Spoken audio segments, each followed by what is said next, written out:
سمجھا. حضور کا بھی ذکر کرو, کثرت سے ذکر کرو, درود شریف پڑھو. حضور سے محبت جان ایمان ہے, روح یقین ہے, جامع عرفان ہے. اچھا, اللہ کا ذکر جو ہے چلتے پھرتے, قرآن شریف میں کہا گیا چلتے پھرتے تو کھڑے بیٹھے قیام و قعود میں اور لیٹے ہوئے کروٹوں پر ہر حال میں ذکر کرو. تو جو عام ذکر ہے وہ بغیر وضو بھی جائز ہے. ضروری نہیں ہے کہ آپ باوضو ہو تبھی, بلکہ بے وضو بھی آپ ذکر کر سکتے ہیں.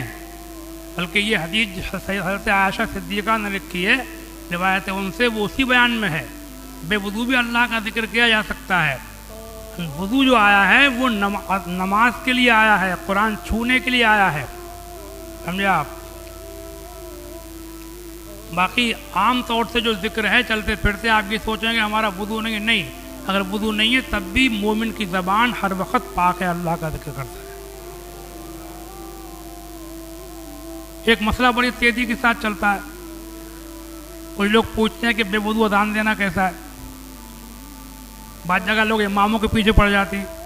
کئی جگہ ایسا ہوا کسی امام نے بیچارے کی آنکھ کھلی صبح کو, دیر ہو گئی تھی, فجر کی نماز میں تیاری دیر ہو گئی تھی, تو انہوں نے جلدی سے اذان پڑھ دی سو کو اٹھ کر, تو امام کا حساب کر دیا جاہل ہونے لگا. اماموں کو تو بالکل انڈوے کی جڑ بنا دیا اس ٹائم.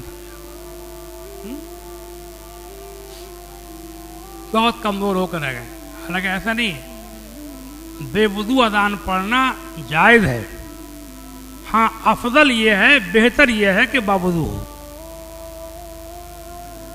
تو قرآن شریف میں جو آیا ہے وضو کا ذکر وہ یہ ہے, یا ایھا الذین آمنوا اذا قمتم الی الصلاۃ فاغسلوا وجوہکم وایدیکم الی المرافق وامسحوا برؤوسکم وارجلکم الی الکعبین.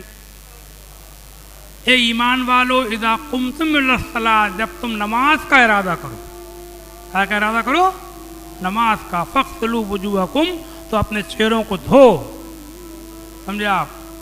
وایدیکم الی المرافق, اور اپنے ہاتھوں کو دھو کوہنیوں سمیت. وامسحوا برؤوسکم, اپنے سروں کا مسح کرو. وارجلکم الی الکعبین, اپنے پیروں کو دھو گھٹنوں سمیت. کس کے لیے آیا؟ اذا قمتم الی الصلاۃ, جب تم نماز کا ارادہ کرو. نماز کے لیے وضو شرط ہے. سمجھے آپ. بغیر اس کے نماز نہیں ہوگی. لیکن اذان کے لیے شرط نہیں ہے. ہاں بہتر ہے کہ باوضو اذان دے, لیکن اگر کوئی بے وضو اذان پڑھ دے گا تب بھی اذان ہو جائے گی. ہاں, اور اس کے پیچھے پڑھنے کی ضرورت نہیں ہے. آج کل لوگ ان سے تو کچھ نہیں کہتے ہیں, کہ جو بالکل نماز ہی نہیں پڑھ رہے ہیں, بہت بہت خراب لوگ, ان سے یاری دوستی گانٹتے ہیں, اور چھوٹی چھوٹی باتوں مسجدوں میں آ کر کے خرافات اور فتنے پیدا کرتے ہیں. اور سمجھانا ہے تو محبت سے سمجھا دو کہ بھائی دینے سے وضو کر لیا. اور ویسے تو جہاں تک افضلیت کی بات ہے تو باوضو ہر وقت رہنا اور زیادہ افضل ہے. جہاں افضلیت کی بات ہے تو صرف اذان کے لیے نہیں, بلکہ ہر وقت. بہت سے بزرگوں سے یہ ثابت ہے. اب بھی بہت سے لوگ ایسے پائے جاتے ہیں کہ جو ہر وقت باوضو رہتے ہیں, ادھر ٹوٹا ادھر کر لیا, رات کو سوتے باوضو ہے. سمجھے آپ. تو اور بھی زیادہ افضل ہے. کل ملا کر کے بات یہ ہے, اللہ تعالیٰ توفیق عطا فرمائے کہ زیادہ سے زیادہ اللہ کا بھی ذکر کرو, اس کے رسول کا بھی ذکر کرو, اللہ کی عبادت کرو, اللہ والوں سے محبت کرو. ایک بات ذرا سی اور یاد آ گئی مجھے, کہ آج کل یہ ہم لوگ جو اذان نماز پڑھنے کے بعد میں مدینہ شریف کی طرف کو منہ کر کے پڑھتے ہیں دھیرے دھیرے, الصلاۃ والسلام یا رسول اللہ, صلاۃ پڑھتے ہیں نا, صلاۃ و سلام حضور پر. تو میں نے کچھ لوگوں کو, خاص طور سے کچھ نوجوانوں کو یہ دیکھا ہے کہ نماز پڑھی اور وہ مدینہ شریف کی طرف کو منہ کریں گے, اور بالکل پتہ نہیں 1-2 سیکنڈ میں پتہ نہیں کیا کہتے ہیں, بھاگ جاتے ہیں جلدی جلدی, پتہ نہیں کیا پڑھتے. مشکل سے 5-10 سیکنڈ میں ذرا سے منہ کرا, ذرا کو گرو کرا, بھاگ گیا. یہ دیکھ رہا ہوں بہت معاش کر.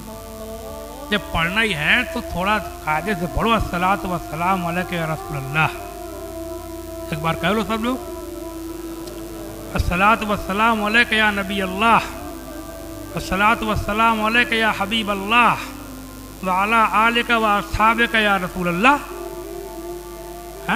کتنا ٹائم لگے گا؟ بہت 1 منٹ 1.5 منٹ. تو اطمینان سے پڑھ لیا کریں. میرا جب پڑھنا ہی ہے تو ویسے کوئی فرض و واجب نہیں, کوئی نماز کا حصہ نہیں ہے, نئی چیزیں ہیں یہ, بعد میں راج ہوئی ہیں, نئی چیزیں ہیں بعد میں راج ہوئی ہیں. اگر کوئی نہ بھی پڑھے تب بھی نماز میں کوئی کمی نہیں, مطلب نماز کا حصہ نہیں ہے. نماز تو سلام پھیرنے پر پوری ہو جاتی ہے. ہاں پڑھتا ہے حضور کی محبت میں تو اللہ تعالیٰ اپنے کرم سے قبول فرمانے والا ہے. جب پڑھے تو پھر قاعدے سے پڑھے, صحیح طریقے سے پڑھے. ویسے میرا مشورہ یہ بھی رہتا ہے کہ اس قسم کے کام جو نئے ہیں ان کو خاص طور سے اہل علم کو کبھی کبھی چھوڑ بھی دینا چاہیے تاکہ لوگ اس کو نماز کا حصہ نہ سمجھیں. سمجھے نہیں؟ کبھی کبھی اہل علم کو چھوڑ دینا چاہیے. ایسے بہت سے کام ہیں. بلکہ اعلیٰ حضرت مولانا احمد رضا خان بریلوی رحمۃ اللہ تعالی علیہ نے ایک جگہ بزرگوں کا قول نقل کیا ہے, اوصوا بترک التزام مستحب ان خیف ان یظنہ العوام واجبا. فرماتے ہیں جب کسی مستحب کام کو لوگ ضروری سمجھنے لگیں, واجب سمجھنے لگیں, اس بات کا ڈر ہو کہ لوگ اس کو واجب اور ضروری بنا دیں گے یا نماز کا حصہ بنا دیں گے, تو اوصوا بترک التزام مستحب, تو بزرگوں نے مستحب کام کی پابندی نہ کرنے کی توصیت کی ہے کہ مستحب کام کی پابندی نہ کی جائے بلکہ کبھی کبھی اس کو چھوڑا جائے تاکہ وہ فرضوں اور واجبوں کی طرح نہ ہو جائے, نماز کا حصہ نہ بن کے رہ جائے. سمجھے آپ؟ پھر اذان سے پہلے درود شریف وغیرہ پڑھتے ہیں بلند آواز سے لوگ, کچھ جگہ رواج ڈالا ہے نیا نیا.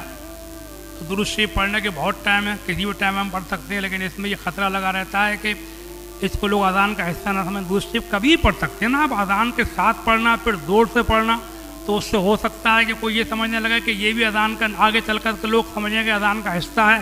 حالانکہ صحابہ کے زمانے میں اذان جو ہوتی تھی وہ اذان سے پہلے بلند آواز درود شریف نہیں پڑھا جاتا تھا.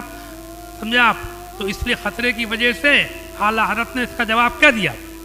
ان سے پوچھا گیا کہ اذان سے پہلے, تکبیر سے پہلے بلند آواز سے درود شریف پڑھنا کیسا ہے؟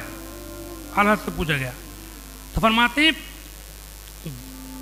جائز ہے لہجہ بدل کر یا کچھ وقفہ دے کر کے پڑھ لے, یعنی بیچ میں کچھ فاصلہ کر دے یا لہجہ بدل دے.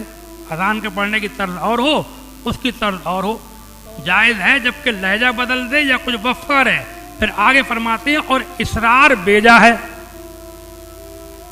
انہی کے الفاظ ہیں, کہتے اصرار بیجا ہے, یعنی ضد کرنا, اصرار کرنا ہم پڑھیں گے ہی ہر حال میں, یا بیجا ہے یا کوئی نہیں پڑھے گا تو اسے اور فرقے سے جوڑ دیں گے, یہ سب غلط لکھا انہوں نے. تو اصرار بیجا ہے, اصرار کرنا, ضد کرنا, پڑھنے کی ضد کرنا, اس پہ اڑے رہنا, فرماتے ہیں بیجا ہے.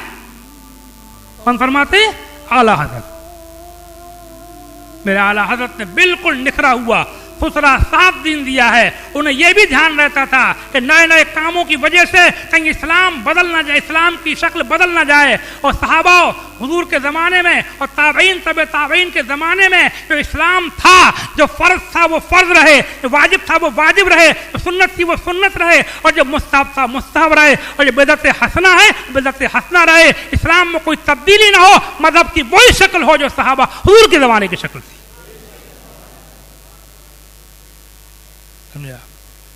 دعا کہ پروردگار عالم ہم کو صحیح معنی میں اسلام پر چلنے کی اور اللہ کی عبادت کرنے کی, اس کے نبی سے محبت کرنے کی توفیق عطا فرمائے.